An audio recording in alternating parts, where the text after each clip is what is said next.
5 things you need to know if you want to be emotionally free. Hi, I'm Theresa Lear Levine, Master EFT practitioner and life coach, and these are 5 things worth really integrating into your life and getting a handle on. Number 1, you are not your emotions. You feel things, but they are not you. They are not who you are. You are experiencing them. They are not you, okay? Whatever it is that you are feeling, you are not sad. You are not angry.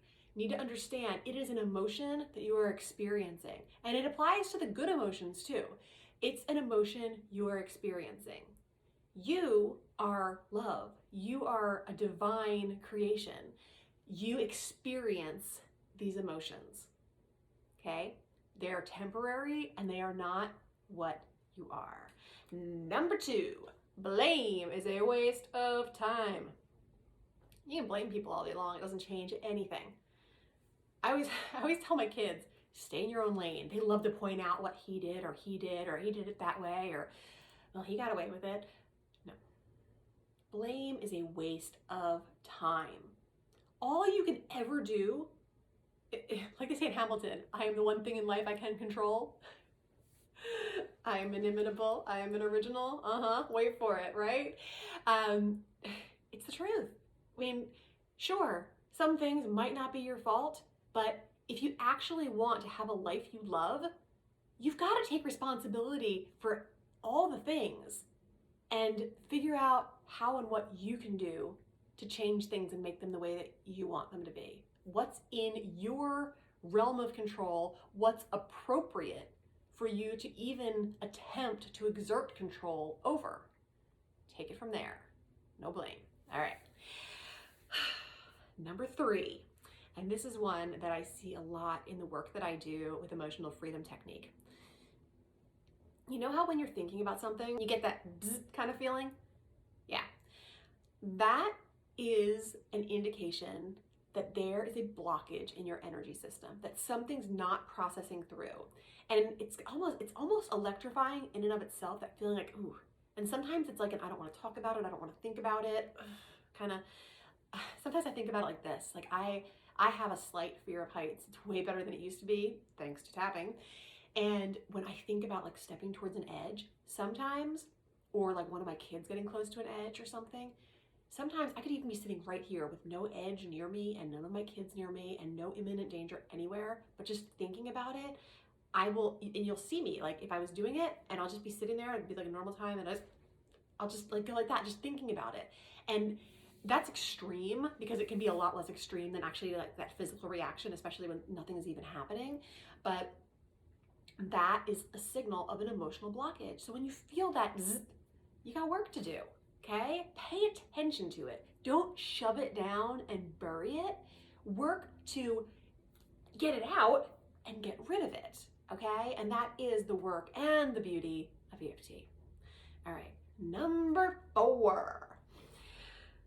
If you avoid the work, there's just going to be more work to do. Okay? I know that when you get started working on yourself, okay, and ourselves, we're all we've got to work on. You know, it's not our job or duty or place to change our spouse, change our kids, change our neighbors, change our friends, change our siblings, change our parents. All we can do is work on ourselves. So when you're working on yourself, and I say that because sometimes people think like, oh, you do all this like personal development. Don't you care about anybody else? I care about everybody else. That's why I work on me. Because that's the only thing that I can change and make better. And when I do that, my relationships with everyone else get better. Okay? It's not selfish at all. And it's hard work, and it's meaningful work, and it's fulfilling work. And at the beginning, it can feel like a lot of work. Okay? And that alone can just make some people just stagnate where they are, you know, pointing fingers at other people and complaining and, you know, not forgiving and not moving on and just leaking their power here and leaking their power there and not ever being right here. And, you know, I can't change them. All I can do is change me right here. And if you avoid that work, you're just gonna have more work to do. Okay? It's kind of like, and this happens to me all the time because I have ADHD. So oftentimes when I want to learn a new skill, or I I want to do something to just really like move forward in my life, whether it's in my business or parenting or my marriage or something with my health and fitness. And I have to slow down in order to accelerate.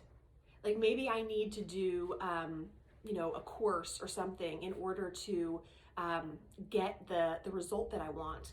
And I have to invest several hours into doing that in order to get that result. And it can be really hard for me to slow my brain down because what I really want to do is what I'm going to be able to do after I'm finished that course.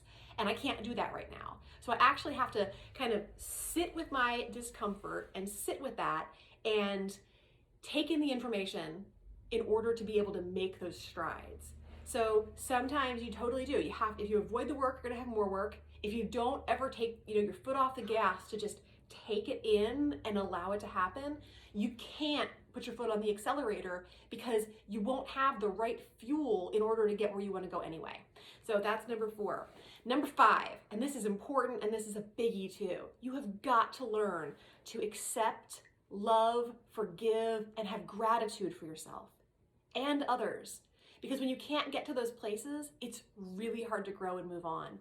And I know that there's plenty of people that have situations that they feel like they just cannot conjure up forgiveness for, whether it's they can't conjure it up for themselves or for others.